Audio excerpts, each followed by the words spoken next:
APJ Abdul Kalam जी का जीवन खुद में ही एक पाठशाला है। जिसने भी उसका अनुकरण किया वह जरूर सफल होगा।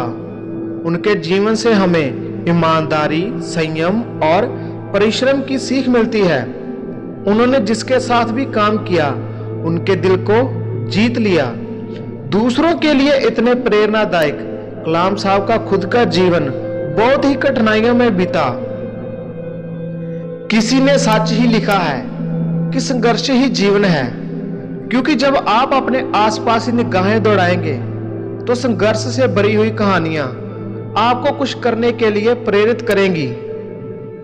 लेकिन आज एक ऐसे ही महान शख्स की कहानी आपको बताने जा रहा हूं, जिसने खिलौनों से खेलने की उम्र में सुबह 4 बजे उठकर अखबार बेचा और साथ में उसी अखबार को पढ़ते रहे, लेकिन पढ़ाई नहीं छोड़ी और आगे चलकर यही बच्चा देश का जाना माना वैज्ञानिक तो बना ही है, बाद में देश का राष्ट्रपति भी बना।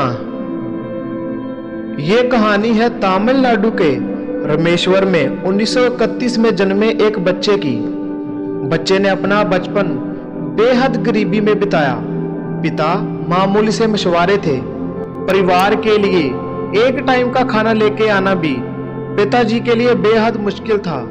घर में इतनी गरीबी, ऐसे माहौल में रहने के बावजूद भी इस बच्चे का मन शुरू से ही पढ़ने का था। ये अपने परिवार में 4 भाई एक बहन में सबसे छोटा था। यही बच्चा आगे चलकर भारत का 11वां राष्ट्रपति बना। जी हाँ, ये कहानी है हमारे महान देश के राष्ट्रपति एपीजे अब्दुल कलाम जी की। ये 8 साल का बच्चा सुबह 4 बजे उठता, पढ़ाई का ख्वाब आंखों में सजाए। नन्हा सा बच्चा बचपन खेल खिलौनों की उम्र में ही पढ़ाई का खर्चा निकालने के लिए अखबार बेचना पड़ा। 8 साल का बच्चा सुबह 4 बजे उठता, रोजाना के काम के बाद मैथ पढ़ने जाता। ट्यूशन से लौटकर रामेश्वर रेलवे स्टेशन और पास के बस स्टेशन पर रोज सुबह अखबार बेचा करता था और साथ में उसी अखबार को पढ़ भी लेता था। इसी दिन उन्होंने ठाना एरोनॉटिकल्स इंजीनियरिंग की पढ़ाई करेंगे। दिन रात, हफ्ते, महीने, साल बीते। वो मेहनती छोटा बच्चा 5वीं क्लास में आ गया। 5वीं क्लास में एक दिन टीचर ने सभी बच्चों से पूछा, पक्षी कैसे उड़ पाते हैं? कोई भी बच्चा उनके सवाल का जवाब ना दे सका।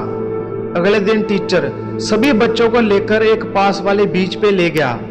वहां उन्होंने सभी बच्चों को उड़ते पक्षी दिखाए। उनके उड़ने की वजह, पक्षियों के शरीर का स्ट्रक्चर समझाया। सब बच्चे तो टीचर की बात सुन रहे थे, लेकिन यह बच्चा मन ही मन में कुछ कर गुजरने के ख्वाब बुन रहा था। बच्चे ने इसी दिन भविष्य में एविएशन में जाने का ठान लिया। फिर बड़ा होकर मद्रास इंजीनियरिंग कॉलेज में फिजिक्स और एरोनॉटिकल्स इंजीनियरिंग की पढ़ाई की। मिसाइल मैन की उपाधि से सम्मानित हुआ। बेहद मुश्किलों में पड़ा ये बच्चा सादे सरल स्वभाव का बना भारत का पूर्व राष्ट्रपति। जाने माने विज्ञान और इंजीनियर के रूप में प्रसिद्ध हुआ।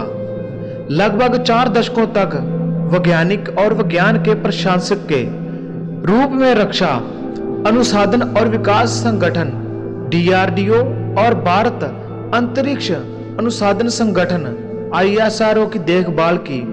बैलिस्टिक मिसाइलों और व्हीकल टेक्नोलॉजी के विकास के लिए भारत में मिसाइल मैन की उपाधि से सम्मानित हुआ। 27 जुलाई 2015 को हम सभी को वो अलविदा कह गए। उन्होंने सिखाया कि जीवन में चाहे कैसी भी स्थिति हो, अगर ठान लेते हो तो सपनों को हकीकत में जरूर बदला जा सकता है। डॉक्टर एपीजे अब्दुल कलाम की ये बातें आज भारत के साथ साथ पूरी दुनिया में सभी को इंस्पायर करती हैं। 27 जुलाई 2015 को IIM शिलांग में छात्रों को लेक्चर देते समय कलाम साहब जी को दिल का दौरा पड़ा और कलाम साहब हमेशा के लिए हम सभी को अलविदा कह गए। लेकिन उनके आज भी विचार हमें कुछ ना कुछ नया सिखाते हैं, हमें प्रेरणा देते हैं कुछ नया करने के लिए, आगे बढ़ने के लिए।